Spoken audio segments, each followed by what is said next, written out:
Okay, so let's start over again since we just started recording. The first thing that you guys should start with every week is looking at your economic calendar, right? This will give you guys a set day and time where you can look for manipulation or distribution which you can use to trade with. Pre-planned market moves. Essentially, core, PPI, CPI, all of these, the labels that they give these market moves or red folders are just smoke screens, right? The reason why the market moves at these times is because it has to. It's an algorithm. It must move at these times, right? But just to make it seem quote unquote organic, they do this, right? So next week, Monday, or tomorrow, Monday, then Tuesday, Wednesday of next week, of this week, we can expect Monday to be slow and Tuesday and Wednesday as well to probably not give us the clean price action that we would like to see, because there is nothing hinting to that. We can expect Thursday to give us a good enough setup that will probably run into Friday, the same direction, the opposite direction of which the market manipulates on Thursday. So we can expect Thursday to be reversal already based on this alone. Okay. Today I'll be going into the times which correspond with each cycle of my quarterly theory. I've never talked about this before, and I know that some of you guys are going to take this information, post it on Twitter, post it everywhere. I don't think you should do that, because this information is not common knowledge. No one really knows the actual times to use for each cycle. Some people use the 1 minute time frame for the true day open, and they do not really understand. So I think you should probably keep this one to yourself. All right, it's very simple to get to grasp, and you'll see that right now.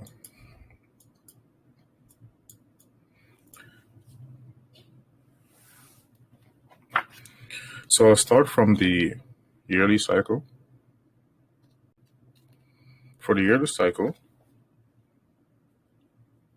the right time frame to use for the yearly cycle is the weekly cycle, right? So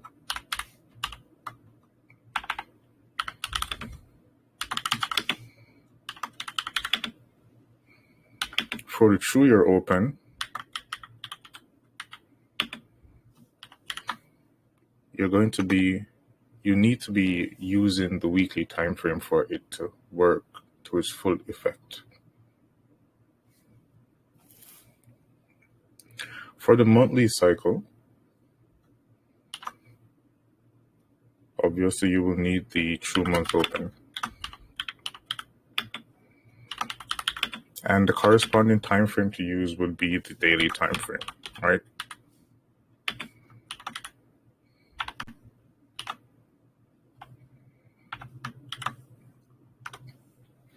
For the true week open, or for the weekly cycle, you will obviously need the true week open.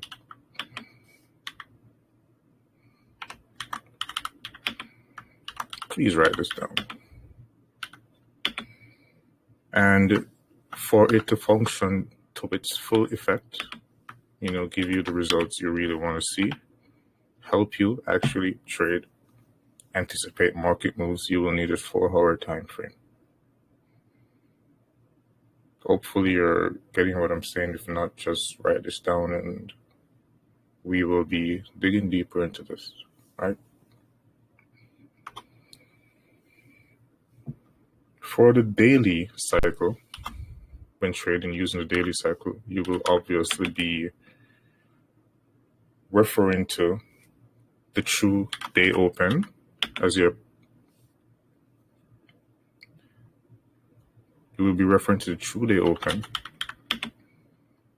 in regards to finding setups. Above true opens we get bearish, below true opens we're bullish, right? That's literally how it functions. For the true day open, you will need the 1 hour time frame. Yeah, now we're getting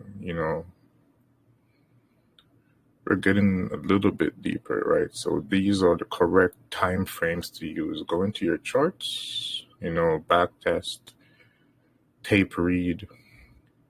Even today, go into your charts, you can look. So if you usually trade with the 4 hour time frame, then you will be focusing on the weekly cycle, right?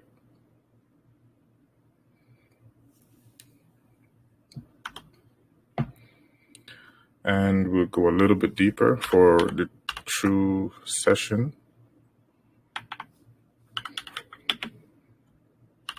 Open.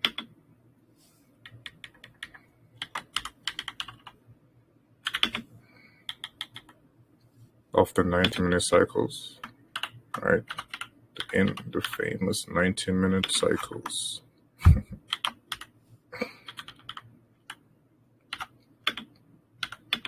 You will need the 5-minute time frame. So this is what I want you guys to be focusing on at the moment. I will give you guys lower time frame cycles and higher time frame cycles as we go along, but these are what you really want to focus on right now, okay?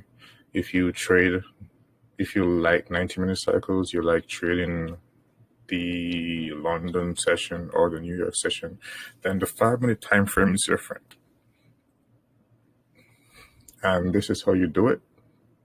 I promise you, if you go into your charts, you will see these things repeating. You will see time frame. You will see the time frame synchronization perfectly. I'll give you guys some time to. No, I don't need to give you guys some time to take notes for this. It'll be recorded, so you can't just pause it afterwards.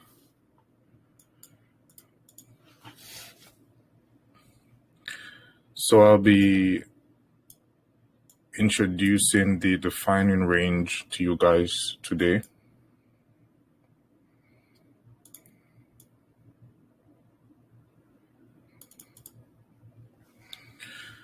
So defining range is located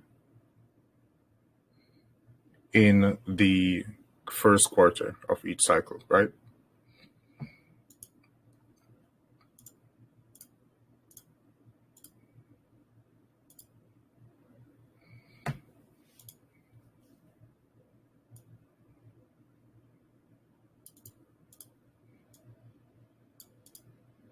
The defining range is located in the first quarter of each cycle.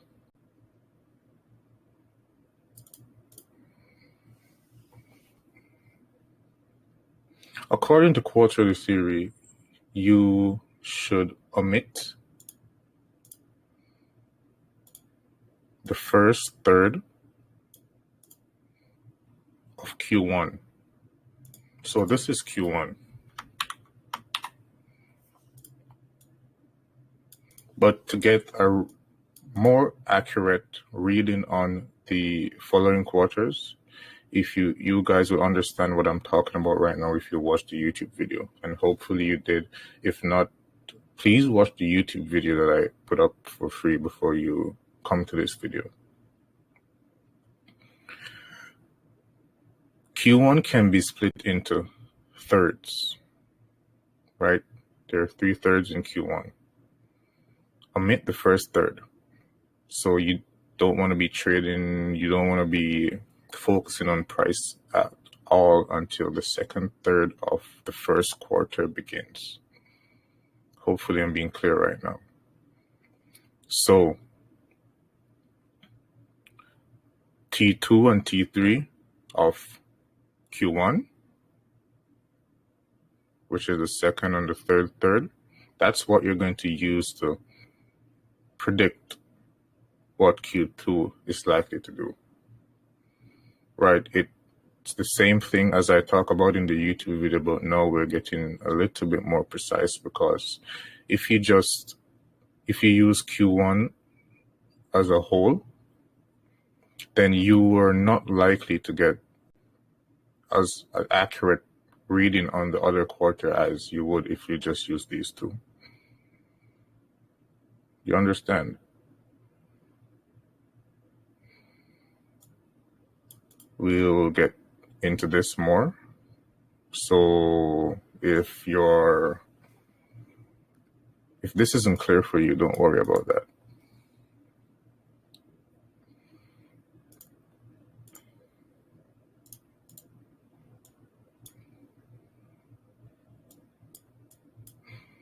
Another thing to know is that Q1 usually functions as dynamic support or resistance according to its the proper time frame that algorithm synchronizes it to. I'll go over this probably during the center of this week, but for now I'm just giving you guys an idea of what we'll be going through.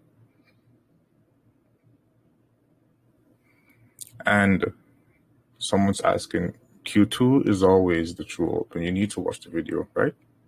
Please watch the video on my YouTube channel. I don't want to be going through things that you guys already know.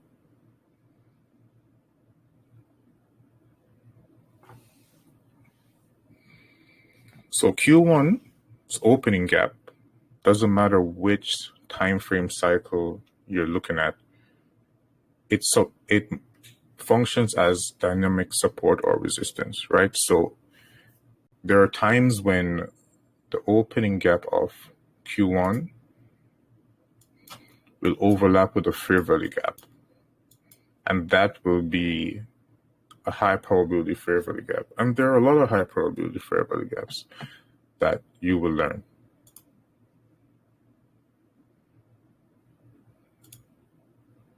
So this is the opening price of Q1 this year, January 1st.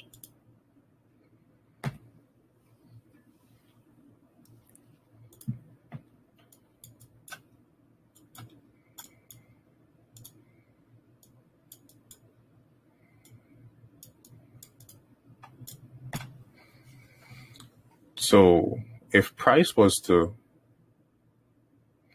either go below this, take the liquidity here, and go above, then this would serve as support, sending price higher to get these highs right here.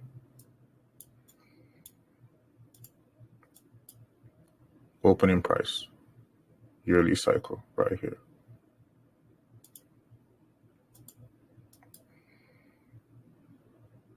Ultimately, due to the fact that this is also the true open of the quadrennial cycle, if price goes below this low, below the true open of the quadrennial cycle, and rallies higher, probably breaking this high, then we could probably be looking at where the low of the 4-year cycle could possibly be forming. So for now, there is not a clear read on price, as January's usually give us, right?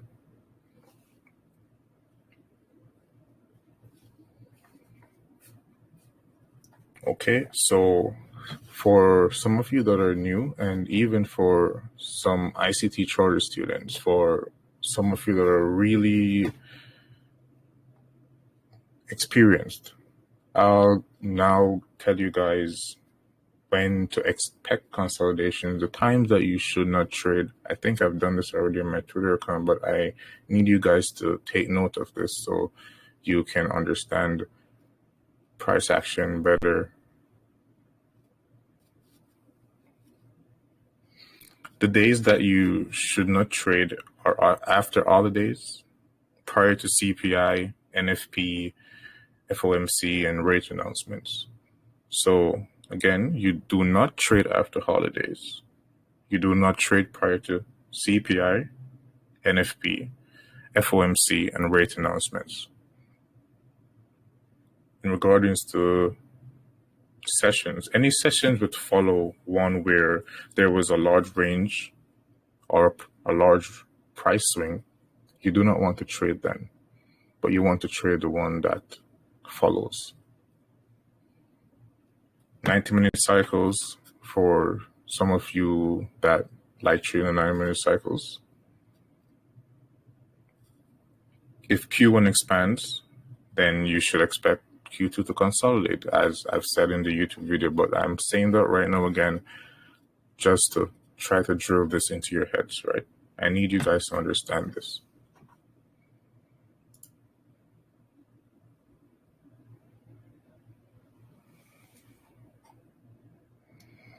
I'll be talking to you guys more frequently this week. So we'll probably be talking again Wednesday and Friday, right?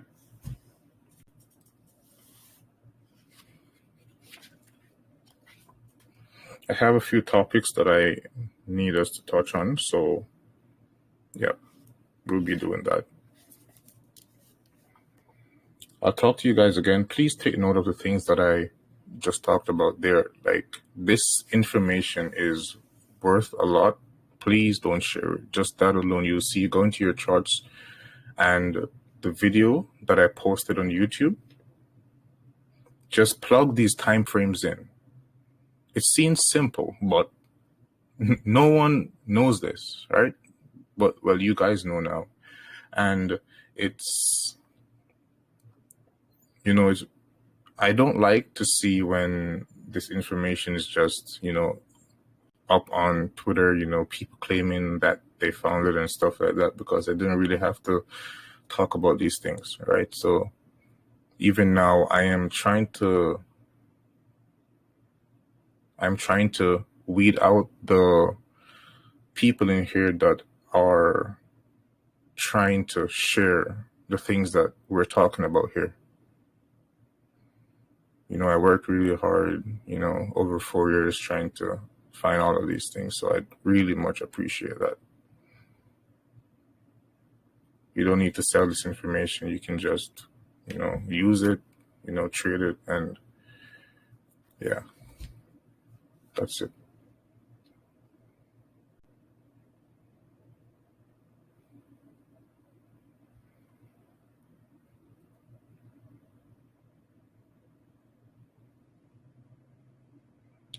So I'll talk to you guys again. This will not be our last live stream for the entire week. We'll be doing analysis tomorrow in the evening, same time, my time, 6 p.m. We'll be going over all markets, stocks, cryptocurrency, Forex, and futures. Until then, have a good day.